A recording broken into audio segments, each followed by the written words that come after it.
নমস্কার, নির্মল আনন্দে সবাইকে সুস্বাগতম। গুরুদেব প্রভু শ্রীকৃষ্ণ রাধাময়ের আশীর্বাদকে সারথি করে শ্রীমদ্ ভগবদ গীতার প্রণাম মন্ত্র দিয়ে শুরু করছি আজকের গীতা পাঠ। শ্রীকৃষ্ণ হৃদয়ং গীতা সংসার মরণাশিনীম জ্ঞানং ভক্তিম মুক্তিদাত্রীম গীতা দেবীম নমোস্তুতে। ওম নমো ভগবতে বাসুদেবায়। ওম নমো ভগবতে বাসুদেবায়। ওম নমো ভগবতে বাসুদেবায়। রাধে রাধে রাধে রাধে রাধে রাধে রাধে রাধে রাধে রাধে। শ্রীমদ্ ভগবদ গীতা দ্বিতীয় অধ্যায় শ্লোক নম্বর 17। অবিনাশী তু তদ্বিধি येन सर्वमिदं ततं विनाशामो व्ययस्य न कश्चित् कर्तुमर्हति। আচ্ছা, এখানে প্রথম লাইনের প্রথম পাঠটুকু হচ্ছে অবিনাশী তু তদ্বিধি। এটা আমি বাংলায় বললাম, এবার দেখি এটাকে কিভাবে সংস্কৃততে ভেঙে বলবো। আচ্ছা, একটু প্লাস প্লাস দিয়ে সাজিয়ে নিয়েছি ছন্দের চলনের সুবিধার জন্য। কিছু কিছু জায়গায় লাল দিয়েছি, যে যে জায়গায় লাল দিয়েছি সেই সেই জায়গাগুলো ছন্দের চলনের সময় উচ্চারিত হবে না, তার বদলে লালের উপরে ঠিক ব্র্যাকেটে যে অক্ষরগুলো দেওয়া আছে ওই অক্ষরগুলোই উচ্চারিত হবে। আচ্ছা, আসি প্রথম পাঠে, প্রথম লাইনের প্রথম পাঠে অবিনাশী তু তদ্বিধি। এবার এটা দেখি, আবি আছে, বয় হর্ষই আছে। এই বয় হর্ষইটা সংস্কৃত থেকে বকে ও প্লাস অ বলে উচ্চারণ করতে হয়। পাশের ক্যালেন্ডারে 2 নম্বরে তালিকাভুক্ত করে দেওয়া আছে। তাহলে আমি এখানে বলবো আবিতে, এখানে যেহেতু হর্ষই আছে সেই জন্য বলবো ও প্লাস হর্ষই, সেটাই আমি ব্র্যাকেটের উপরে দিয়ে দিয়েছি। তাহলে আমার উচ্চারণটা কি হবে? অবি। হ্যাঁ, এরকম। আচ্ছা, নাসিটা যেমন আছে তেমন, তুটা যেমন আছে তেমন, তৎবিদ থেকে একটু ভেঙে নিয়েছি।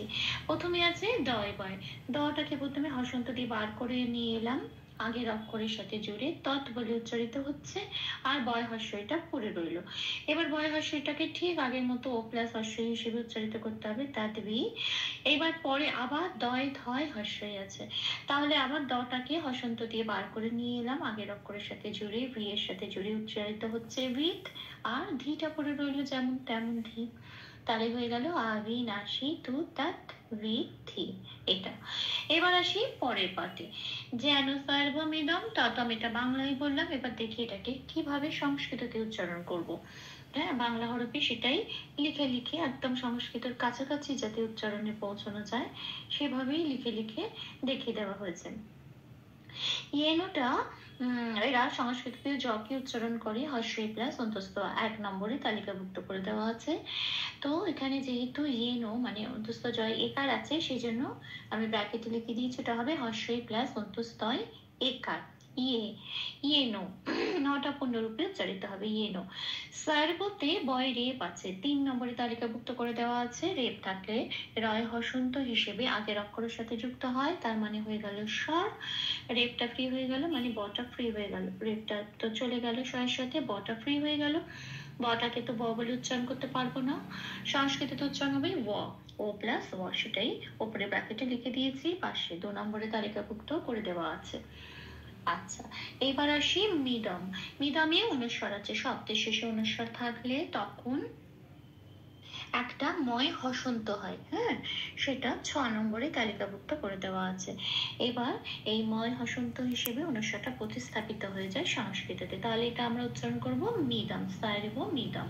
ততমটা যেমন আছে তেমন, শুধু খেয়াল রাখতে হবে যেহেতু এখানে ময় হসন্ত আছে ততম বলে উচ্চারিত হবে। হসন্ত থাকলে উচ্চারণটা, অক্ষরের উচ্চারণটা অর্ধ উচ্চারণ হয়, মানে ততম। এটাকে কখনো বলতে পারবো না ততম, ততম হলে পূর্ণ ম হয়ে যেত, তাহলে উচ্চারিত হবে ততম। এবার এসে পরের লাইনে বিনাশাম বায়স, এটা বাংলায় বললাম, এইটুকুনি একটা পাঠ। এটাকে দেখি কিভাবে সংস্কৃততে ভাঙবো। আচ্ছা, বিনা, বিনাটাকে ভেঙে কি পাবো? বয় হর্ষই, বয় হর্ষইটা ঠিক আগের মতো ও প্লাস হর্ষই ভি বলে উচ্চারণ করতে হবে। এবার নাটা যেমন আছে তেমন সম, এখানে কোনো হসন্ত নেই কিন্তু অক্ষরের নিচে, প্রত্যেকটা অক্ষর পূর্ণরূপে উচ্চারিত হবে, তার মানে সম এরম বলতে হবে, সম বলতে পারবো না, ঠিক আছে। সম। আচ্ছা, ব্যয়, ব্যয়টাকে এখানে বয়ের উচ্চারণ ও প্লাস হয়, সেই জন্য একটু বলে উচ্চারণ করতে হবে। জফলার উচ্চারণ হর্ষই প্লাস অন্তস্থ। তাহলে এবার বয়ের সাথে হর্ষই প্লাস অন্তস্থটা পড়ে দিলে কিরম উচ্চারণ আসে? রিয়া, রিয়া। হ্যাঁ, বিয়া আসে, সেটাকে ও প্লাস অ দিয়ে রিপ্রেজেন্ট করে বলবো ইয়া। এবার এই ইয়াটার সাথে আবার একটা এখানে শ্লোকের মধ্যেই বয় জফল আবার অন্তস্থ আছে, অন্তস্থ। তাহলে কি হলো? ইয়া ইয়া। এই অন্তস্থটা দুবার উচ্চারণ হবে, বয়ের জন্য, জফলের জন্য একটা, আর নিজেও একটা পরে আছে, সেই জন্য ইয়া, ইয়া এটা উচ্চারিত হবে। এইবারে সোয়া আছে, যার দন্তেশ্বর জফলা আকার। দন্তেশ্বরটা সংস্কৃততে সা বলে উচ্চারণ হয়, সারেগামা পায়ের যে সাটা উচ্চারণ করি আমরা, সেই সাটা।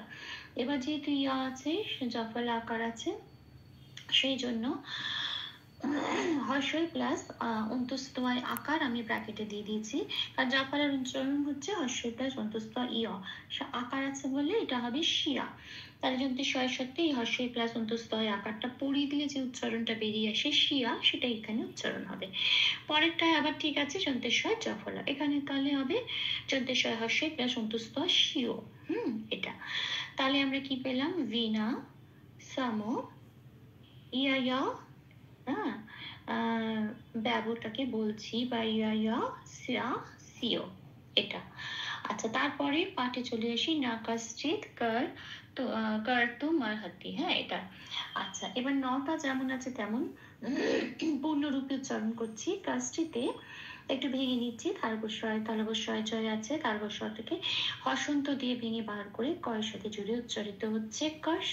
আর চয় হর্ষটা পড়ে রইল কন্দত্বকে, এখানে 5 নম্বরে তালিকাভুক্ত করে দেওয়া আছে। সংস্কৃততে তয় হসন্ত মানে অর্ধতয় হিসেবে উচ্চারিত হয়। তাহলে এটা হয়ে যাবে চিত।